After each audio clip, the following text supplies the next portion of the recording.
안녕하세요. 단밤 주식 클래스의 진원케입니다. 오늘은 2023년 4월 27일이고요. 코롱생명과 코롱티슈진 자본신약법 위반 재판 후기에 관련돼서 말씀드리도록 하겠습니다. 매번 말씀드리는 부분이지만 투자에 참고만 하시고요. 모든 투자의 책임은 여러분이겠습니다. 구독과 좋아요, 댓글, 알람 설정 부탁드리고요. 특히 코롱생명과 코롱티슈진 인보사에 투자하고 계시는 분들이라면 꼭 구독하셔서 내용들 숙지하셨으면 좋겠습니다. 일단은 이 변호사 측의 오늘 내용이고요. 지난번 영상에서는 이제 검찰의 PT를 말씀드렸는데 오늘은 이제 변호사 PT 관련된 내용이고 한 4시간 정도 했습니다. 4시간 정도 했고 400페이지짜리 PT를 다 듣고 왔고요. 한 3시간 30분 정도 됐을 때 조금 졸아가지고, 한 10여 분 정도 내용이, 요거는 이제 조금 스킵하는 식으로 좀 지나갔던 것 같고, 일단은 특별하게 지난번하고 말씀드릴 내용은 별로 없어요. 다만, 이게 검찰 측 얘기를 들을 때는 검찰 이야기가 다 맞는 것 같은데, 이게 또 변호사 측 얘기 들을 때는 또 우리 얘기가 또 완전 신빙성 있는 거여가지고 이건 나중에 이제 재판장님이 이제 그 판단하실 문제고, 일단은 변호사 측에서 먼저 제기하기 전에 이제 이 사건의 전말 같은 거를 이제 하는 거죠. 오늘 재판관님이 원래 이게 재판장님이 계시고 이쪽에 이제 주심이 있고 여기에 이제 또 판사님이 한 분 더 계신데 여기 이제 판사님이 독감 걸리셔가지고 안 나오셔가지고 요 두 분으로만 시작했고요.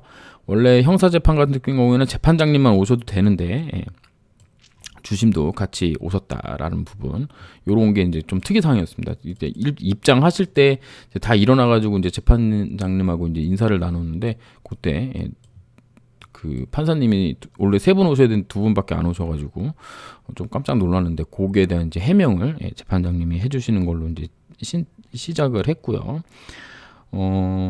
그 검찰 측에서 지난번 재판 이후에 이제 증인 신청 계획 서류를 제출하라고 재판장님이 말씀하셨는데요. 그 부분을 제출한 거에 대해서 재판장님이 검찰 측에 이렇게는 좀 진행하기 어려우니 변호사 측하고 이제 좀 얘기를 나눠서 어떤 거는 증거로 하고 어떤 사람은 증인 요청하고 여기 증인 신청한 사람은 여기 증거로 해가지고 이렇게 하고 하는 식으로 좀 조율을 해가지고 또 계획을 다시 써달라는 그런 말씀을 또 재판 끝나고 또 말씀을 해주셨습니다.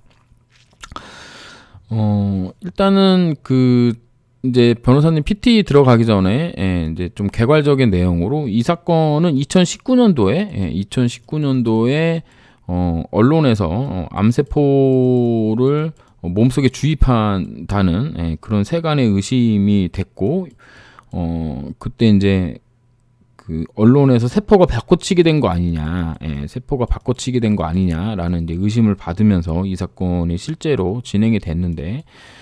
세포가 바꿔치기 된 건 아니고 일단 인식 오류로 연골 세포로 인식하고 있던 게 293 세포로 밝혀지면서 이런 의혹들이 이제 나왔고 2004년에 MCB가 생긴 이후로 확립한 이후로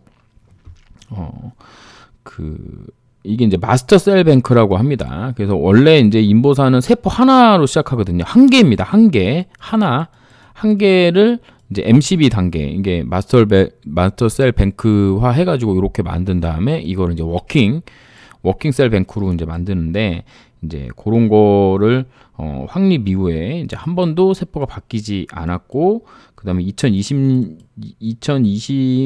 4월 10일 요럴 때 이제 19년 4월 10일인가 요때 해가지고 주니퍼하고 이제 기술 수출도 하고 2022년도에는 이제 거래 재개가 된 상황이다라는 부분을 이제 말씀드리면서 이제 시작을 했습니다. 거래소에 이제 상장할 때 이거를 이제 사기친 거 아니냐, 요런 얘기들을 했었는데 인보사 그 약이 뭐 바꿔치기 하거나 뭐 그런 부분은 아니기 때문에 이건 사기적 뭐 그런 그 상장은 아니다라고 말씀을 이제 하셨는데, 지금 여기 나와 있는 이 모든 것들 뭐 한영회계법인 업무 방해, 근데 한국거래소 업무 방해, 상장 관련 자본시장법 위반, CH 통보 관련 뭐 요거 자본시장법 위반, 수출입은행 뭐 요거랑 요 보조금 관련 위반, 이 모든 게 대부분 뭐와 연결이 되어 있냐면 2015년도에 받았던 CH 그 크리니컬 홀드 관련된 거랑 연관돼서 된 거다. 그래서 이제 원래 이제 수사할 때는 그냥 제가 이제 저의 이제 생각은 뭐냐. 원래 수사는 이 약이 바꿔치기 한 거냐, 이거를 수사하기 위해서 이거를 이제 알아내기 위해서 수사를 했는데, 그때 이제 완전 코생을 이제 탈탈 턴 거죠. 탈탈 털었더니 2015년도에 SPA가 통과가 되고, 이 이후에 그 CMC 관련된 거, 요 이제 그 약 관련된 거죠. 약을 생산하고 생산 방법이라든가 뭐 규모 뭐 요런 거를 이제 만들고, 이제 역가성, 그다음에 이제 동등성, 이런 거를 평가하는 요 내용들이 들어있는 CMC를 내라고 CH 건게 나온 거예요. 그러니까는 이게 약이 안 바뀌어져 있으니까 요걸로는 수사가 안 되고, 요거 된 CH를 걸고 넘어가고 검사들이 지금 요런 식으로 이제 지금 다 그냥 갖다 건 거다.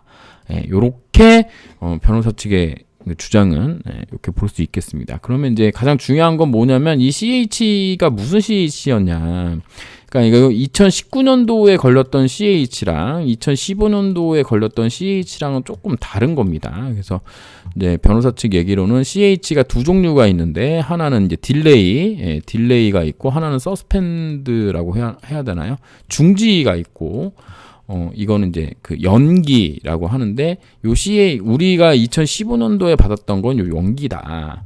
왜냐면 SPA는 SPA 이제 통과됐다는 거는 우리의 이제 임상의 시험 방법에 대해서 이제 그 FDA가 오케이를 해준 거고, 그러면 이거대로 이제 하려면 뭐가 필요하죠? 약이 필요하잖아요. 근데 약을 우리가 욱시에서 론자로 바꾸는 요 상황이었는데, 요거를 하고 약 생산이 다 되고 동등성이랑 역가성을 이제 요거 한 자료를 CMC를 내야 되는데, 지금 2015년도에 SPA는 오케이를 받았고, 그리고 나서 CMC를 안 냈기 때문에 당연히 FDA에서는 이제 좀 CH를 걸어서 너희들에게 이제 리마인드 시켜준 거다. 그러니까 새롭게 잊어먹지 마. 이거 꼭 내야 되는 거야. 그래야지 내가 임상을 할 수 있어. 이렇게 얘기를 해준 것으로 이제 얘기를 하고 있는 겁니다. 여기에 대해서 이제 조금 우리가 이제 생각해봐야 될 게 뭐냐면, 한국 임상은 임상 1상이 끝나면 이상을 승인을 받아요. 그러니까는 이상 승인된 이후로 이제 환자 모집하고 뭐 해가지고 이제 그 이상 실험이 진행되는데, 미국은 어떤 형식이냐면, 미국은 뭐 요런 시트를 보여주는데, 여기에 이제 SPA 관련된 프로토콜 관련된 거, 뭐 약에 관련된 거, 뭐 기타 여러 가지 사항이 있는데, 요런 거를 여기에 이제 신청서죠. 이게 어플리케이션 신청서에 체크를 합니다. SPA 프로토콜 체크를 해서 관련서를 내요. 그러면 관련서류를 내면 FDA에서 그래 잘했네, 혹은 야 이거 뭐 수정해와, 뭐 이건 아니야, 그러면 또 내고 그래서 이 당시에 IND 신청서만 40개 된다고 제가 들은 것 같습니다. 그래서 이렇게 내가지고 SPA를 일단 끝내요. 이렇게 끝나고 나서 그 다음에 이제 CMC 정보를 또 내서 요거를 또 승인 받고, 그 다음에 또 뭐 임상이 절차가 진행되는 거여가지고, 우리나라는 임상이 끝나면 다음 임상, 그러니까 1상이 끝나면 다음 임상 2상을 어떻게 하냐면, 요 SPA랑 CMC랑 이 모든 걸 식약처랑 전부 이제 얘기를 해서, 요 부분을 식약처에서 오케이가 떨어지면 임상 2상 시작, 이렇게 되는 건데, 그 미국 같은 경우는 이런 완전 허가 과정, 승인 과정이 따로 없다라는 거예요. 그러니까 이거를 뭐라고 표현했냐면 연속적 절차라고 이제 얘기를 했거든요. 변호사님이. 이 연속적 절차에서 요 CMC가 뭐 그렇게 막 그 우리가 흔히 알고 있는 CH가 걸려서 막 임상이 중단되고 뭐 이런 그런 개념이 아니라 어차피 약을 만들어야 되니까. 그러니까 CH가 걸렸던 안 걸렸던 어차피 해야 되는 일을 하는 건데 그냥 미국에서 CH를 때린 거다. 예, 요렇게 이제 표현하고 있습니다. 그래서 요 이제 관련 회사들 뭐 환영회계법인이니 한국거래소니 뭐 자본시장법 요 관련 이건 이제 상장 뭐 이런 부분입니다. 상장하고 공시 관련된 부분, 수출입은행에 이제 지분 투자 받을 때 뭐 요런 이런 것들 할 때 우리가 CH를 서류를 낸 데도 있고 안 낸 데도 있는 것 같아요. 그러니까 한영회계법인에게 뭐 CH 서류를 안 냈고 이제 구두로 이제 설명한 부분 뭐 이런 것들이 있는 것 같고요. 대부분 구두로는 전부 설명했고 수출입은행 같은 경우에는 실제로 서류를 냈고요. 그 다음에 상장할 때 또 그 관련 NH랑 또 한투죠. 한투 쪽에도 서류도 냈고 그다음에 이제 구두로도 이제 설명을 했고 이제 이런 식으로 진행이 됐습니다. 그러니까 제가 지난번 검찰 관련된 얘기할 때도 이 CH 문구를 넣느냐 안 넣느냐가 중요하다라는 게 이제 검찰 측 입장인 거고 변호사 측 입장은 아니 우리가 이제 상장할 당시에 이 CH가 걸려 있는 거를 문구로 표현하지는 않았지만 이 CH 내용을 증권신청서에다가 증권신청서에다가 다 풀어서 써서 냈고 그리고 그 일정대로 실제로 상장 후에 진행이 됐다. 예. 근데 이거를 꼭 써서 넣었어야 되는 거냐? 이게 안 넣으면 죽어도 안 되는 거였냐? 뭐 이런 식의 논리다. 그래서 이게 지금 좀 여기 다방면에 걸쳐서 전부 걸린 내용이다라고 이제 보시면 되겠습니다. 그래서 요거 내용 관련돼서 이제 그러니까 저는 이렇게 간단하게 얘기하지만 우리 이제 변호사님들은 엄청난 그 각도에서 뭐 여기저기 뭐 제가 가지고 있는 자료보다 훨씬 많을 거 아니에요. 뭐 1톤 트럭 뭐 세 대인가 4대 분량을 가지고 있어요. 몇만 장이라고 하더라고 여기에 제출된 서류만. 그래서 이제 그런 거 관련돼서 이제 이야기를 했고 그 다음에 이제 그 차명계좌권 관련돼서는 이 차명계좌로 지목된 분이 원래 이제 뭐 코롱 글로벌인가 어디서 임원도 하셨고 티슈진 사장도 하셨던 분이어서 이분이 뭐 꾸준히 모았던 건데 이게 왜 또 웅렬이형 또 차명계좌냐 뭐 이런 식으로 이제 그렇게 이제 이야기를 했던 것 같습니다. 그래서 일단은 제가 이제 느낀 거는 뭐 여긴 제가 이제 필기해 온 걸 다 뭐 주저리 이야기 드릴 필요는 없을 것 같아요. 지난번에 좀 말씀드렸던 부분하고 겹치는 내용들이 많고 서로 상반된 의견들을 전부 하는 거기 때문에 검찰하고 이제 변호사 측하고 다만 이제 제가 물론 당연히 회사 측 변호사님들 말씀에 좀 더 논리적으로 합당성을 부여하기가 이제 좀 그렇게 좀 편향되어 있는 의견일 수는 있겠지만 그냥 객관적으로 제가 봤을 때도 만약에 상장 관련돼서 다 사기를 치려면 한영회계에도 사기를 쳐야 되고 NH증권에도 사기 쳐야 되고 한국투자한테도 사기 쳐야 되고 요 사기 치는 거를 어디랑 또 연결되냐면 MTPC랑도 또 미쓰비시랑도 또 연결이 되거든요. 왜냐하면 요 상장 전에 또 기술 수출해 놓은 게 있으니까. 그럼 여기 이 모든 곳과 전부 입을 맞춰서 상장 사기 했다고는 좀 보기 어렵고 그리고 CH 관련돼서 그동안 2015년도에 걸렸던 CH 관련돼서 그동안 아무 데서도 문제가 없었고 실제로 2015년도 상황의 한국 주식시장을 제가 기억을 해볼 때는 에로는 공시했지만 마일스톤에 대한 뭐 설명도 없어가지고 뭐 그때 한미약품 막 몇 조짜리 나올 때 이 돈을 그냥 한 번에 인식하느냐 뭐 이런 걸로도 되게 이야기가 많았고 그 뒤에 이 문제성을 인정한 이제 거래소에서 2020년 언제부터 CH 관련된 거, 뭐 요런 내용들을 자세히 써서 공시사항으로 자세히 써서 내라는 규정이 만들어졌던 그 시절이기 때문에 이 CH 관련돼서 이런 거 했다라고는 보기는 좀 어렵고, 그리고 제가 뭐 직접 그 증인 출석할 때 또 듣기도 했지만 실제로 서류를 받고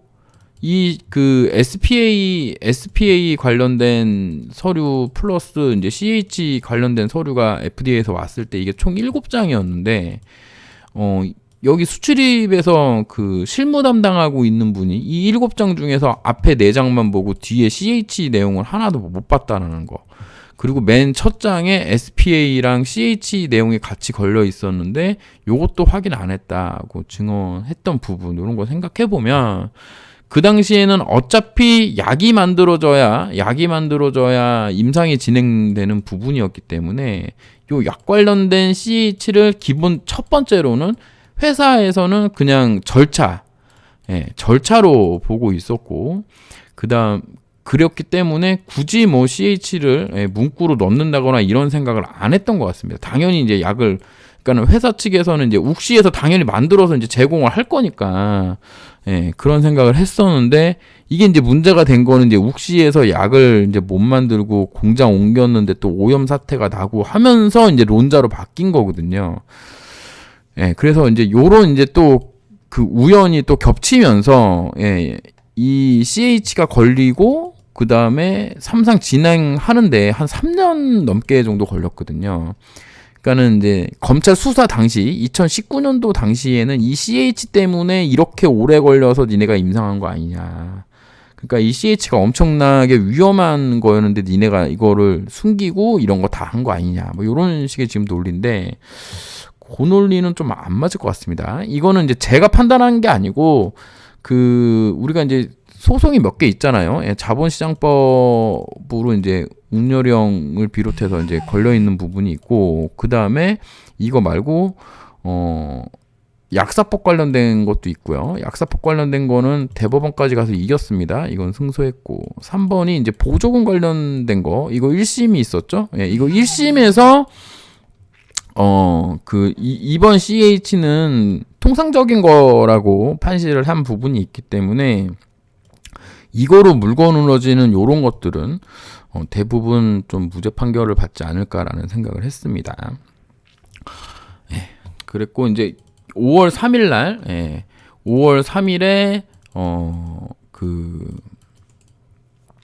다시 이제 한 번 더 해요. 변호사님 PT가 있는데 요때는 약에 관련된 거랑 그다음에 그 이후에 이제 웅렬이원 관련된 뭐 차명계좌권 하고 또 다른 또 하나 더 있는 것 같은데 그게 뭔지 모르겠네요. 어쨌든 요런 내용으로 또 한 4시간짜리 또 이제 일정이 잡혀 있고, 그다음에 이 5월 24일인가요? 그때에 한 번 더 있습니다. 그래서